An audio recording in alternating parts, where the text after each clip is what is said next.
इस सिया पिया मिलन, इस दिव्य अलौकिक महोत्सव का हम सभी को दर्शन कराने वाले हमारे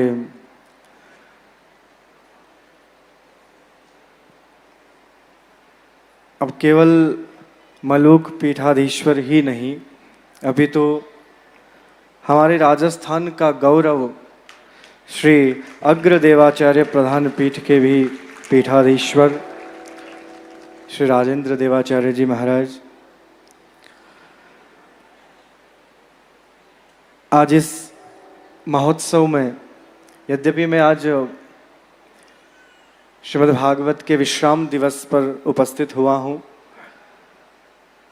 परंतु इन विश्राम के क्षणों में जो मुझे श्रीमद् भागवत का कुछ प्रसाद प्राप्त हुआ है, यूँ तो श्रीमद् भागवत के विषय में हम सभी जानते हैं कि एक श्लोक मात्र, चरण मात्र, एक शब्द मात्र पर्याप्त है हम सब का कल्याण करने के लिए। भगवान श्री कृष्ण का वांगमय स्वरूप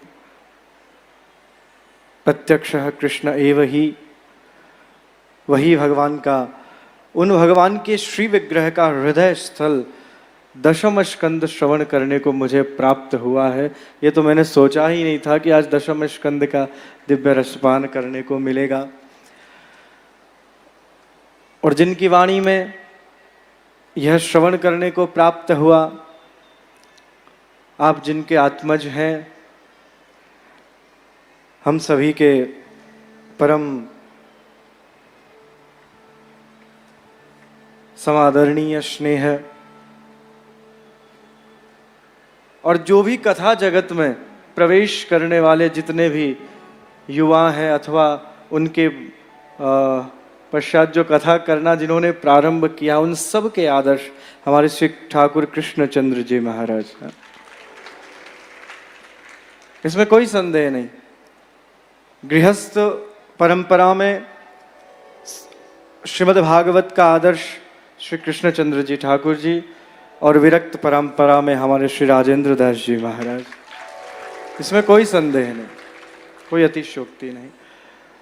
और उन्हीं के कृपा पात्र, उन्हीं के आत्मज श्री इंद्रेश जी, आज मैं प्रथम बार आपसे आज मेरा मिलना हुआ है और प्रथम बार आज मुझे आपकी वाणी का लाभ सुनने को प्राप्त हुआ है, तो मुझे कुछ क्षणों के लिए केवल मात्र आपके पिताश्री की ही स्मृति हो रही थी। उनकी वाणी का, उनकी कथा का मुझे लाभ मिला है। अपने श्री जी बड़ी कुंज में पिताश्री ने अनेक बार कथा की है, आपको बताया ही होगा। और जो अजमेर में हमारा निम्बार्क कोट मंदिर है, वहाँ पर भी पिताश्री के द्वारा बहुत दिव्य, जब हमारे आचार्य श्री विराजमान थे तो उन्हीं के सानिध्य में कथा श्रवण करने का हम सबको लाभ प्राप्त हुआ। तो वही मधुरता, वही सरसता आपकी वाणी में भी हम सभी को श्रवण करने को प्राप्त हो रही है। अब हम जिस स्थान पर आज अवस्थित हैं, जिस दिव्य अलौकिक पीठ पर, वह श्री चंद्रकला सखी नित्य निकुंज उपासना की अभी चर्चा जब हो रही थी, हमारे बक्सर वाले महाराज जी कह रहे थे कि रामानंद संप्रदाय में जहाँ पर रसमयी उपासना, रस संप्रदाय की जहाँ पर कल्पना है, वहाँ पर सर्वप्रथम रेवासा पीठ से ही अग्रदेवाचार्य जी महाराज के द्वारा उस रसोपासना का प्रारंभ हुआ। और मैं हमारे वर्तमान इस अग्रदेवाचार्य प्रधान पीठ पर विराजमान श्री राजेंद्र दास जी महाराज से यही कहना चाहूँगा कि जिस समय अग्रदेवाचार्य जी महाराज यहाँ पर विराजमान हुए, पधारे, तो उनका स्वागत करने के लिए पूर्व में हमारे इस रस संप्रदाय के आचार्य श्री निम्बार्काचार्य परशुराम देवाचार्य जी महाराज यहाँ पर विराजमान थे राजस्थान में। और ये सारा वर्णन स्वयं श्री नाभाजी महाराज ने अपने दिव्य रचनाओं में किया है।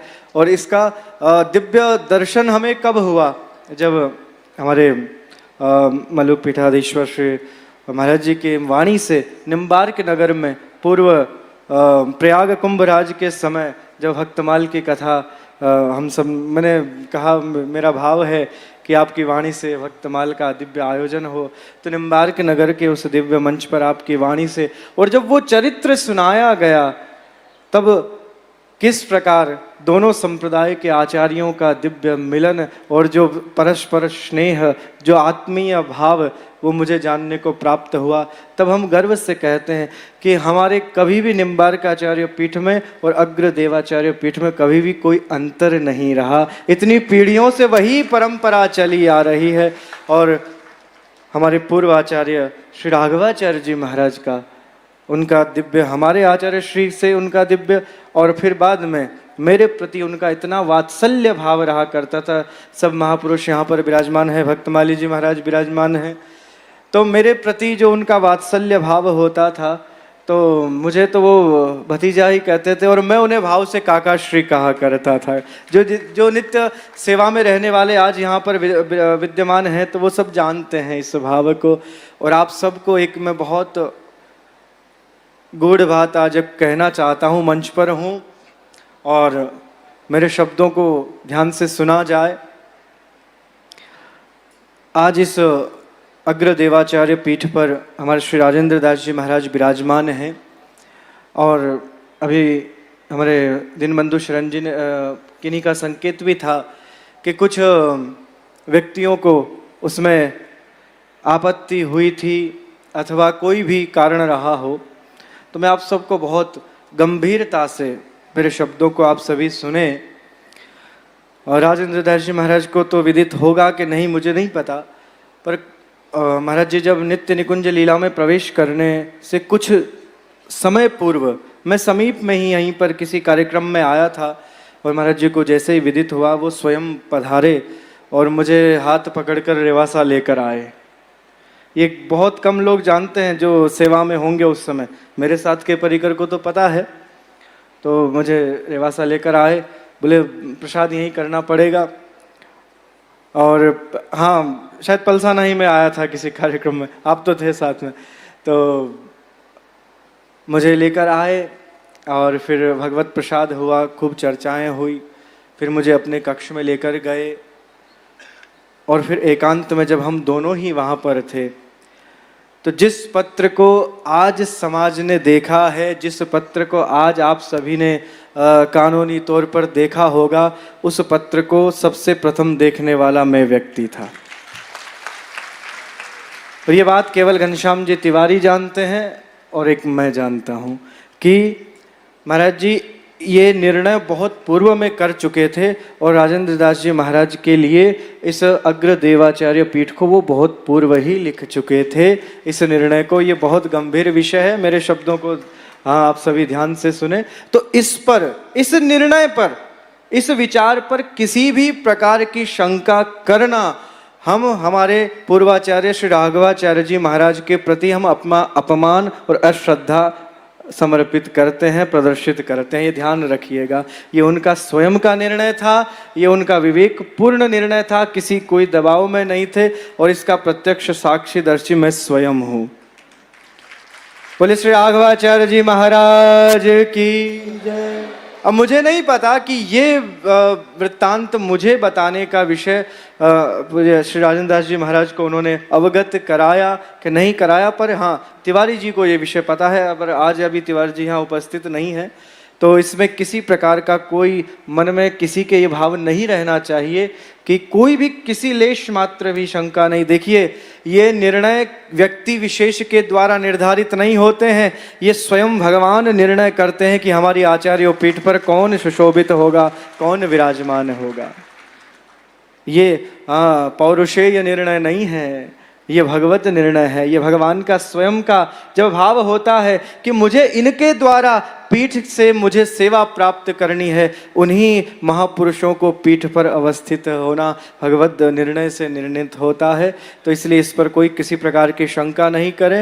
हाँ, किसी को शंका हो तो निम्बार्काचार्य पीठ आ जाना, मैं सब अच्छे से और समझा दूंगा, कोई विषय नहीं है इसमें।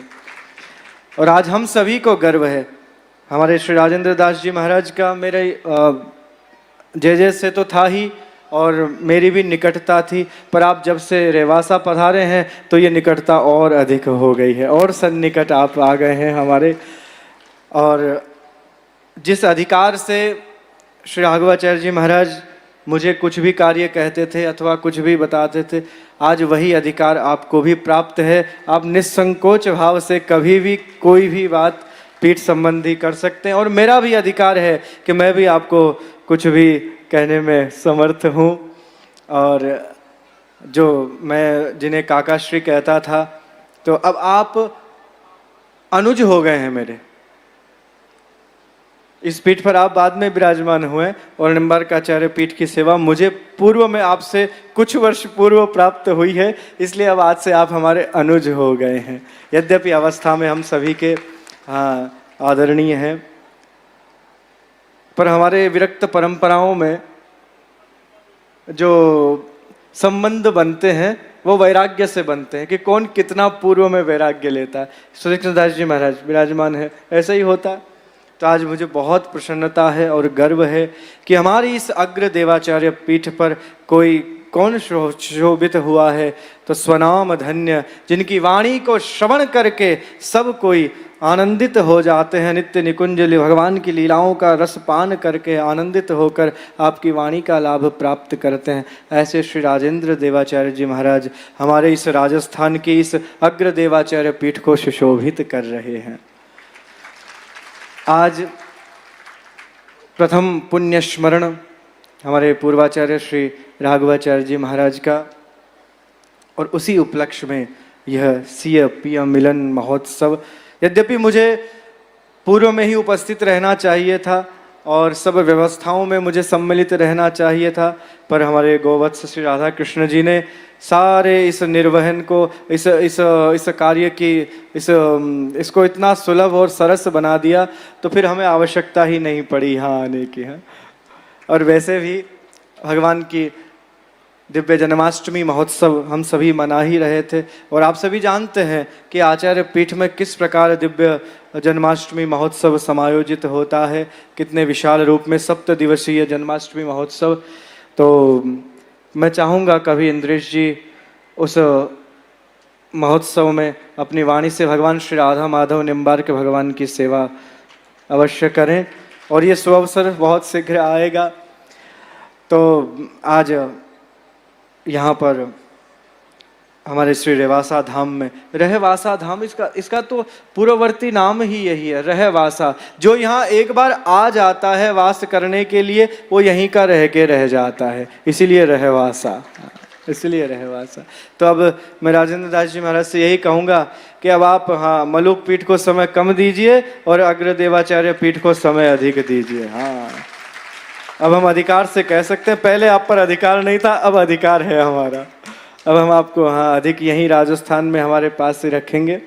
और यदा कदा निम्बार्काचार्य पीठ में राघवाचार्य जी महाराज स्वतः पधार जाया करते थे, बिना कभी किसी संकेत के। उधर कहीं से भी मार्ग में जा रहे हैं, कहीं कोई कार्यक्रम में पधारे हैं, तो पधारते वहीं भगवत प्रसाद, वही भाव और वही अधिकार आपका भी है। कभी भी आप आचार्य पीठ आप पधारे भी थे, जब आचार्य श्री का परम धाम वास हुआ, नित्य निकुंज लीबा प्रवेश के उपरांत आप कहीं कथा में थे, वहीं से हेलीकॉप्टर से आप पधारे आचार्य पीठ।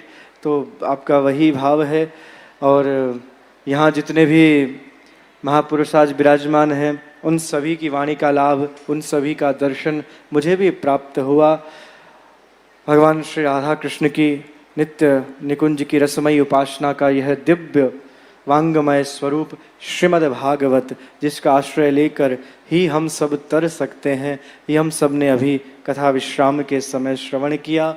मैं भगवान श्री राधा माधव, भगवान श्री जानकी नाथ के चरणों में यही अभ्यर्थना करता हूँ कि हमारी यह अग्र देवाचार्य पीठ और उस पर विराजमान वर्तमान जगत गुरु श्री राजेंद्र देवाचार्य जी महाराज हम सभी को इस प्रकार अपनी वाणी का लाभ देते हुए हम सबके साथ में सभी भगवत जनों का मार्गदर्शन करते रहें।